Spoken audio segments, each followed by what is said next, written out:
My dear brothers and sisters in the risen Lord, today we celebrate 22nd Sunday of the ordinary season, and the readings from the prophet Jeremiah, Paul's letter to the Romans, and the evangelist Matthew.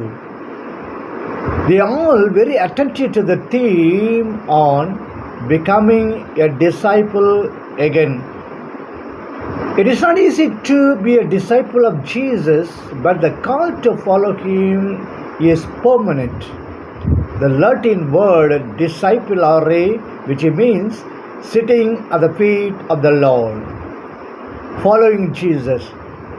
Last Sunday's text presented Peter's profession of faith. He is acknowledging Jesus as the Messiah, the Son of the living God, Matthew chapter 16 and verses 16. But now the situation is changing. The Lord reveals to his disciples the difficulties he is going to encounter with the leaders of his people. Three groups are mentioned in the text. The elders are the chief priests, mostly Sadducees, and the scribes, mostly Pharisees, will have Jesus arrested and condemned to death. The Sanhedrin was the highest authority of the Jewish people in those days, Matthew chapter 16 verses 21. Peter refuses to accept what is revealed by Jesus. He is not willing to pay such a price to follow him. His praxis does not agree with his theory.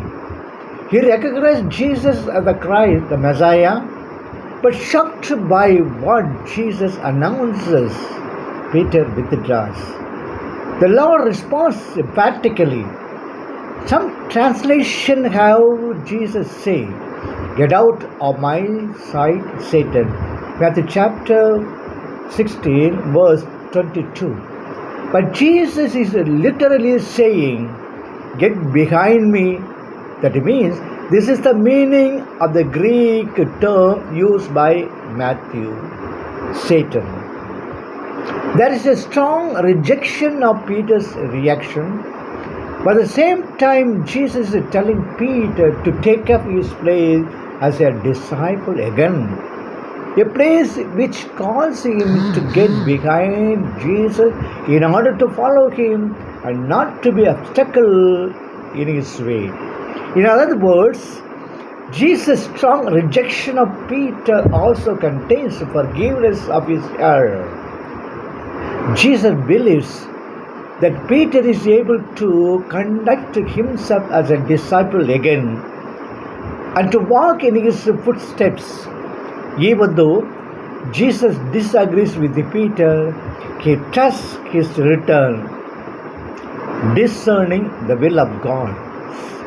Jesus' reaction contains both firmness and welcome.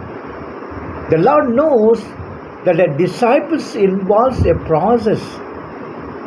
We learn to be consistent rather than to prepare one thing and do something else. It is easy to put the gospel into practice, but it must be done, and this is demonstrated in our works.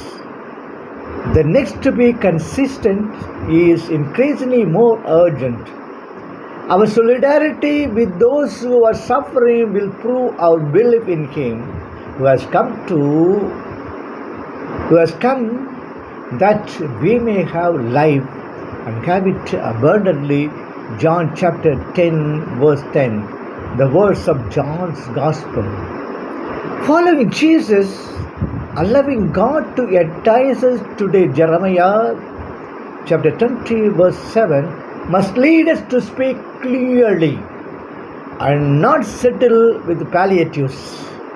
It is not a matter of creative problems, but rather of acknowledging their presence and saying that they have to be solved on the basis of the needs of the poor. Many people will not like such words and actions. We'll be tempted to keep quiet Jeremiah chapter 20, verse 9, are to avoid problems for ourselves like Peter. But the Lord always expects us to know how to discern His will. Romans chapter 12, verse 2. Not to separate the love of God from the love of neighbor, especially the poor, and to come back again and again to our places as disciples. For this intention to become a disciple again, let us pray for the grace during this Mass, and thus let us give glory and honor to the Lord. May God bless you all.